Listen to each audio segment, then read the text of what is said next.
Meeting होइथिला ए सब भूलभाल गुरु मन को जेते रोक लगा जाऊ ए सब गुरु आज्ञा माने भूलभाल करंतु नाही। आमर मालकानगिरी रे गुरु आज्ञा माने समस्त को जणाउची आमर मालकानगिरी जिला रे पौराणिक नाट जीरो एबे खाली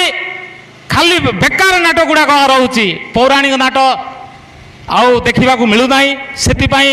आमर वयोज्येष्ठ गुरु आज्ञा मान को भी आम मझे मीटिंग करी कहीचु को गाँव में पौराणिक नाट हेल्ले टे लोक को बुझाई कर स्टार्ट करंतु कहीं ये सामाजिक ये काल्पनिक नाटक गुड़ाक करंतु नाही बोली कहले भी आमर संगठन कथा को बोले बाहर जिलार गुरु मैंने बेखातिर करी न मानी आमर केतरा पिला मन को धरिकी से माने आमर जिले में पशि नाटक गुड़ाक शिखाउछंती भित्रिया मात्र संगठन को न मानी भूलभाल कर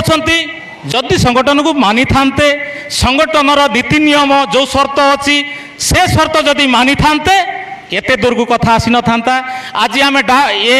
धानमंडी प्रांगण में बसी न थांतु तांकर विषय आलोचना कर न थांतु तांकु आमे तांकर एग्नेस्ट कथा कहि न थांतु। सबु गुरु भाई भाई आम गोटे बापर पुओ गुरु गुरु ब्रह्मा गुरु विष्णु गुरुदेव महेश्वर गुरु साक्षात परम ब्रह्म तस्मै श्री गुरु भे नमो। गुरु को न मणई नर गुरु को गुरु ही साक्षात ईश्वर गुरु साक्षात ईश्वर गुरु हो भूलभाल करवाटा बेसी भूल। गुरु ठीक आमर लोक केंती सचेतन करवा केंती गोटे वार्ता देवा केंती खराब लाइन को जीव नहीं से भाया नाट मन शिखाइबा